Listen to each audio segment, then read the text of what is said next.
Então, em alguns casos, Porque a pessoa às vezes pega o costume, né? sim, aí vira vício, né? Ah, parcela, porque aí dá pouquinho, dá R$ 9, só que ele vai fazer isso 39 vezes.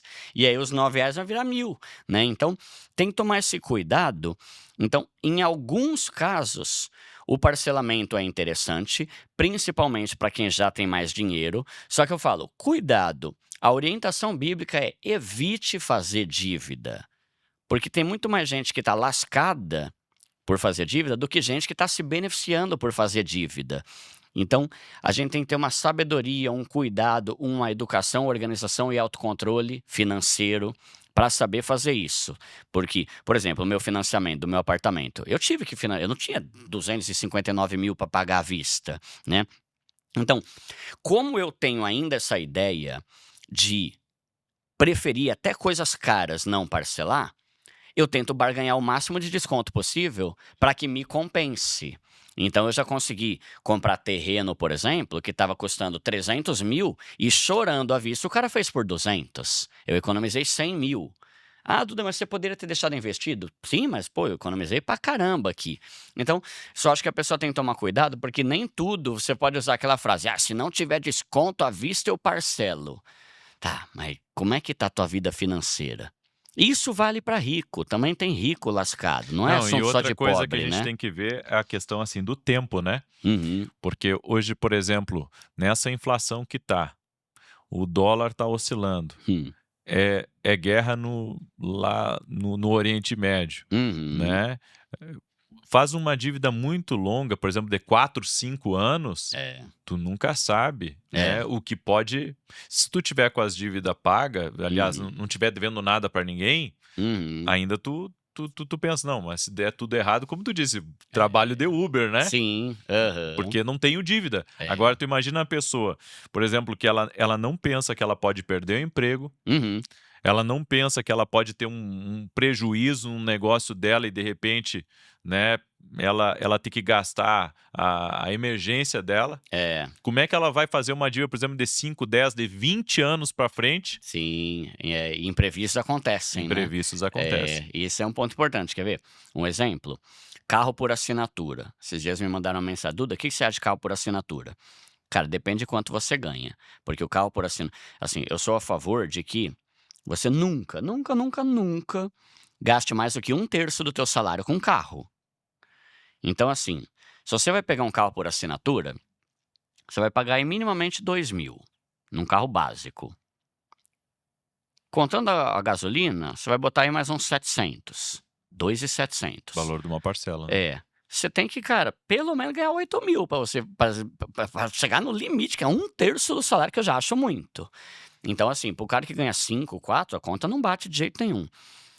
E aí, quando você vai ver essas propagandas de carro de aluguel, eles falam assim: olha só esse carro de aluguel, você paga apenas R$ 1.800. Aí, quando você vai ver, é para o plano de 4 anos, que aí entra nisso que você está falando, e com uma franquia que você pode andar até 1.000 quilômetros por mês. Se passar de 1.000 quilômetros, você tem que pagar taxa.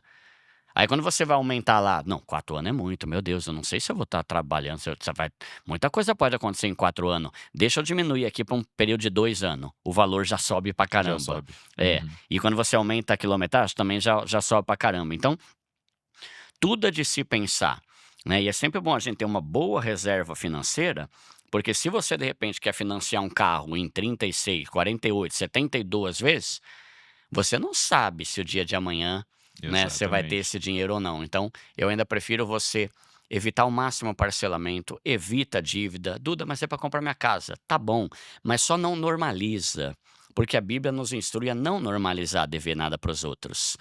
E lá quando ele fala assim, não deva nada a ninguém, não tem um parênteses, exceto a Casas Bahia, exceto o seu tio, exceto a tia da cantina da igreja. Não tem, não deva nada para A ninguém. não ser o amor, né. É não ser o amor. Então, eu prefiro me guiar dessa forma, porque às vezes a paz de não dever nada me vale mais do que otimizar um pouco a minha rentabilidade, entende? Mas tem casos que vale financeiramente, tem vários casos que valem, mas eu ainda muitas vezes prefiro a paz de não dever nada para ninguém. Mas Entendi. aí que eu falo, é um ponto que para mim é importante, Para o meu público mais pobre é importante. Agora, quando você está falando com gente multimilionária, aí a história muda um pouco, principalmente nos cálculos financeiros, porque o cara está investindo num lugar que paga pra caramba, uma rentabilidade muito boa, aí vale.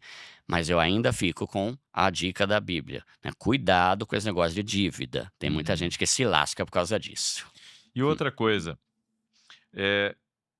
quais os hábitos financeiros realmente mudam a vida de alguém? Tá. Porque eu vi uma explicação num vídeo teu, Uhum. onde tu usou a torneira ali, né? Uhum. né? Abre a torneira, fecha o ralo. Isso. Essa é boa. Eu aprendi essa dica com o Ricardo, do canal Não Minta Pra Mim, inclusive. Cara, dicas que tem a ver com comportamento. Primeira coisa que eu vou falar. A coisa mais importante para você que quer mudar de vida é você começar a estudar sobre educação financeira. Por quê?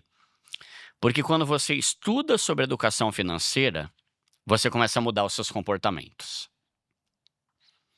Vou dar um exemplo que aconteceu esses dias. Eu e a minha esposa, a gente estava indo para um casamento no interior. Aí a gente estava dirigindo, eu estava dirigindo, minha esposa no banco do lado. Aí a minha esposa falou: meu, você não acredita no que uma amiga minha fez? Eu falei: o quê? Meu, ela estava devendo e ela não estava conseguindo pagar e estava pagando o mínimo. Aí ela pegou um outro cartão de crédito para usar o dinheiro do outro cartão para pagar o do outro. E aí começou a dever outro e hoje ela está com 4 cartões de crédito estourado. Eu falei: meu Deus, sério, meu? Que loucura, meu. Caramba, né? Terrível. Aí continuamos dirigindo. Aí eu lembrei de um amigo meu e falei: e um amigo meu que financiou um apartamento. Aí aconteceu bem isso aí. Ele começou a ganhar menos e não estava mais conseguindo pagar a parcela. Aí ele fez um consórcio para tentar dar o lance com o fundo de garantia dele, ser contemplado para pagar o financiamento. Só que aí o fundo de garantia dele não foi suficiente e agora ele não consegue pagar nem o financiamento nem o consórcio. Aí eu estava dirigindo, eu comecei a pensar, né? Falei para minha esposa: amor, você já reparou que se a gente não tivesse estudando sobre educação financeira, é provável que a gente nem repararia nesses Sim. erros das outras pessoas. Então, quando a gente começa a estudar, quando a gente começa a ler um livro sobre finanças, a gente começa a ser confrontado com hábitos errados que a gente tem desde sempre e que, se a gente não parar e não eliminar, a gente vai continuar patinando. É que, sabe, eu entendo uma coisa, né? Do que acontece com a maioria das pessoas. A pessoa ganha pouco e às vezes ela pensa da seguinte maneira: para mim adquirir uma coisinha, Uhum, eu vou ter que parcelar. uhum, Ela pensa assim, porque às vezes eu pelo menos vim do interior, né? Então lá no interior a gente via isso muito. Então vai comprar uma geladeira, não tem o dinheiro à vista, uhum, parcela. uhum, 10, 12 vezes, paga 2 geladeiras. uhum, Vai comprar uma televisão ou, por exemplo, uma coisa que queima em casa, né? O fogão estraga. uhum. E às vezes o conserto é quase o valor É, do fogão. Daí a pessoa pensa assim: puxa, eu não tenho dinheiro para comprar. Ela vai lá, porque o crédito ele é muito fácil, né? E às vezes a pessoa se vê numa situação, né? Eu digo, eu acho que as pessoas tinham que ganhar mais. uhum, Né? É o que eu acho, né? sim, Porque tudo é muito caro, tudo inflaciona, tudo muda. é E se absurdo, né? tu pegar o salário e a inflação, são coisas bem diferentes. A inflação é 7, 8 e o salário é 2% de dissídio. Entende? É. Só que chega um momento assim que a pessoa não tem. Uhum, E a maioria das pessoas não tem reserva de emergência. é. Grande parte das pessoas, elas têm para viver no mês. Uhum. Elas têm para sobreviver, né? Sim, sim. Não, e isso é verdade. A gente aqui, eu vou até te mostrar um negócio que eu baixei, que eu gerei no chat GPT, que é interessante, que tem a ver com isso. Como a gente paga caro pra caramba nas coisas por causa do imposto que está embutido em tudo, Sim. né? O pessoal pensa: poxa, a gente paga imposto que é deduzido lá no meu Olerite. Não, tem esse imposto. Só que tem um imposto em cima de tudo que a gente compra. E é ridículo. Aí eu falei pro chat GPT assim. O chat GPT é um negócio incrível, né? Meu Deus do céu, cada dia eu me surpreendo mais.